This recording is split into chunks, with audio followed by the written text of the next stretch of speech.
வாழ்வோம் வாழ்விப்போம். வாழ்க்கையினுடைய சட்ட திட்டங்கள் தெரியவிடாது எங்கே கற்றுக்கொள்வது? குருவிடம் மட்டும்தான். யார் அந்த குரு? ஏன்னா முக்காலும் உணர்ந்தவர், முழுமையை தெரிந்தவர், தெரிந்ததை பிறருக்கு உரைக்கும் ஆற்றல் மிக்கவர். அதான் இதுதான் நம்ம முதல் பார்த்தோம்.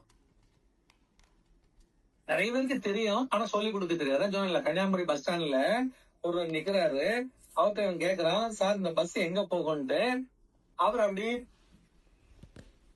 பாக்குறாரு, மொழி தெரியல. அப்ப எப்படி சொல்ல முடியும்? அவர் வேற மொழிக்காரர்னு வைங்க, தமிழ் தெரியலன்னா முழிப்பா. இன்னைக்கு சமூகத்துல வாழக்கூடிய எல்லாருமே அப்படிதான். நீங்க ஏதாவது உண்மையை தேடி போனீங்கன்னா நீங்க கேட்ட கேள்விக்கு அவங்க பதில் சொல்ல முடியாது. ஏன்னா அவங்களுக்கு தெரியாது.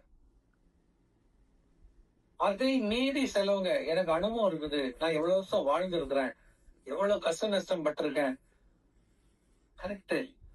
நீங்க பட்ட கஷ்ட நஷ்டங்கள் எல்லாம் அதை அடுத்தவனு சொல்லலாம்னா சொல்ல தெரியாது. ஏன்னா அந்த ஸ்டைல் வேற, இந்த ஸ்டைல் வேற. ஒரு தாத்தாட்ட போய் காதலை பத்தி கேட்டா அத ரொம்ப பெருசா விவரிப்பார். எப்படி சொல்லுவார்? நான் வயக்காட்டுக்கு போகும்போதே அப்படி போவேன், அந்த வீட்டு வழியா தான் போவேன், அந்த பொண்ணு அப்படி ஜன்னல்ல இருந்து பார்க்கும், ஒத்த கண்ணு மட்டும்தான் தெரியும்.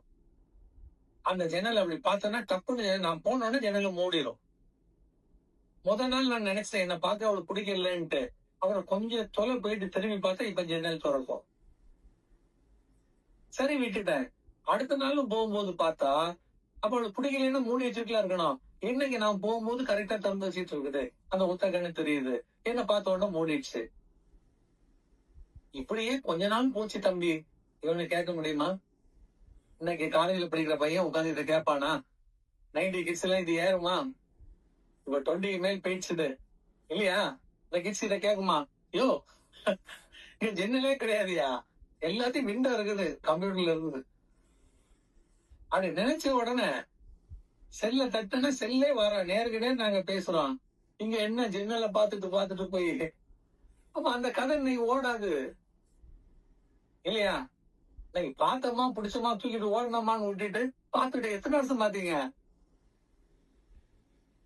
தாத்தாக்கு சொல்ல முடியாது. அதுக்கு மேல இவங்க எல்லாம் நமக்கு என்ன செல்லுபடி ஆகாது. காலம் மாறிடுச்சு. அப்போ உங்க அனுபவம் எல்லாம் யூஸ்லெஸ். ஒவ்வொருத்த வாழ்க்கை ஒரு விதமா இருக்கும். எல்லாரும் வாழ்க்கையும் ஒரே விதம் நினைக்கிறது முதல் தவறு. நல்ல சிந்திங்க. Don't compare others with you. உங்கள்கிட்ட வரக்கூடியது அவங்கள்ட்ட வராது, அவங்கள்ட்ட இருக்கிறது உங்கள்கிட்ட வராது. அப்போ உங்கள்கிட்ட என்ன வித்தியாசமா இருக்குதுன்னு நீ முதல் என்ன பண்ணணும்? ஃபைண்ட் அவுட் பண்ணும். அதான் புத்திசாலித்த.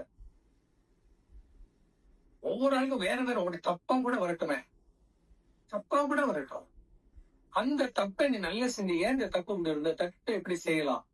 தப்பு சொல்லி கொடுத்தே நீ காசு சம்பாதிக்கலாம். வாங்க, இப்ப நிறைய பேர் பாத்தீங்கன்னா இன்னைக்கு பிசினஸ் அதான் நடக்குது. ஒரு வாரத்தில் 1 கோடி சம்பாதிக்கலாம். ஒரு வாரத்தில் 1 கோடி சம்பாதிக்கலாம். நம்புறான். 10,000 ரூபாய் முதல்ல கேட்டுங்க. ஃபர்ஸ்ட் அட்டெம்ப்ட் 10,000 ரூபாய், செகண்ட் வீக் 10,000 ரூபாய். அப்படி 4 வாரத்துக்கு என்ன பண்ணோம்? 40,000 ரூபாய் கட்டணும்.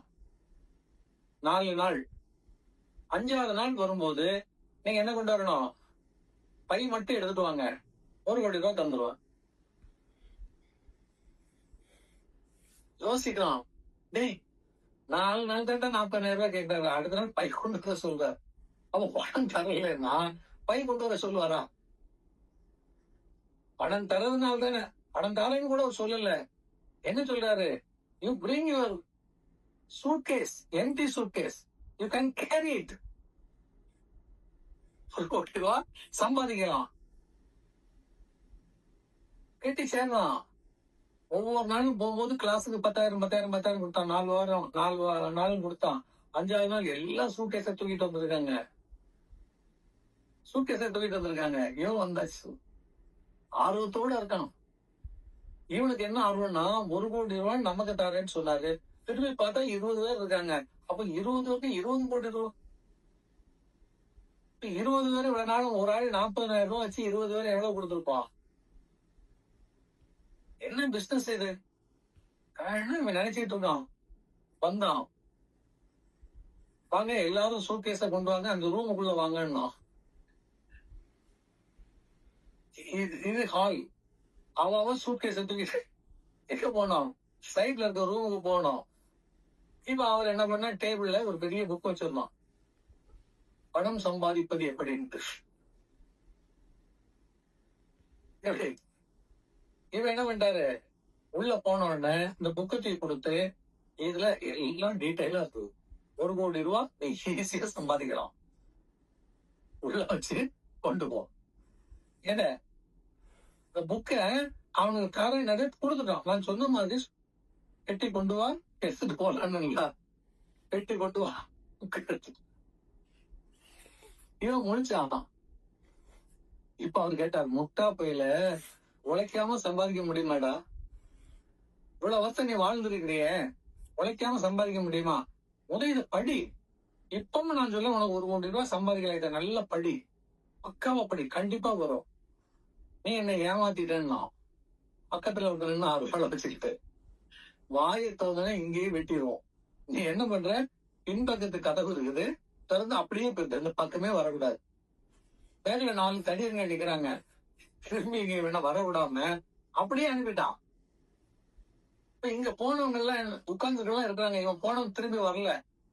அப்ப அவனுக்கு பணம் கொடுத்து அனுப்பிட்டாங்கன்னு ஒவ்வொருத்தான் போறான். 20 பேருக்கு 20 புஸ்தகம் கொடுத்தான். அந்த புஸ்தகம் 200 ரூபாய். இவன் வாங்கியிருக்கேன் 40,000 ரூபாய். யோசிச்சு பாருங்க. இப்ப இவன் சொல்றான், நான் சும்மா வாங்கலையே, 4 நாள் கிளாஸ் பண்ணிருக்கேன், 5வது நாள் ரூம் எடுத்திருக்கிறேன், ஆள் வச்சிருக்கிறேன், நான் உழைச்சிதான் சம்பாதிச்சேன். அவன்கிட்ட புத்தி இல்ல, 1 கோடி ரூபாய் எப்படி வரும்? அப்ப அவன் நம்பிக்கை யார்கிட்ட வைக்கணும்? இன்னும் அதே தெரியல, அவன் எப்படி அவன் பணக்காரன் ஆக முடியும்? இன்னும் நம்பிக்கை வைக்கவே தெரியலையே, எப்படி வாழ்க்கையில ஜெயிக்க முடியும்? 20 பேரை அனுப்பின பிறகு இந்த பக்கமா இவனை என்ன பண்றானு, வேன் கரெக்டா இருந்தது, கிறங்கி போயிட்டான். அவ்வளவுதான். அந்த ஏரியாவே இல்ல. இன்னைக்கு ஊர் இந்த மாதிரி திருட்டு ஏமாற்றுத்தனங்கள் இருக்கும். அவங்கள கூட சொல்ல முடியாது. அவன் சொன்னதை நீ நம்பின, அதான் தப்பு. உனக்கு அறிவு இருக்கா இல்லையா? எனக்கு அந்த மாதிரி அறிவு இல்லைன்னா நீ என்ன பண்ணலாம், அறிவை வளர்க்கறதுக்கு நீ ஓடும். இருக்கிற அறிவை வச்சு வாழறதுக்கு ஓடக்கூடாது. இது அறவுரைன்னு உனக்கே தெரியுது. இந்த இடத்துல தான் எல்லாரும் தப்பு பண்றாங்க. சார் நான் இதுவரை ஜெயிக்கவே இல்லை சார், இதுவரை எனக்கு ஒரு சுகமே இல்லை சார் என் வாழ்க்கையில, எனக்கு ஒண்ணுமே வாழ்க்கையில தெரியலன்னா அடுத்த கட்டம் இத வளர்த்துறதுக்கும் இத டெவலப் பண்றதுக்கு தான் நீ போகணுமே தவிர இத வச்சுட்டு அடுத்தால பெரியவனாகவும் போகக்கூடாது.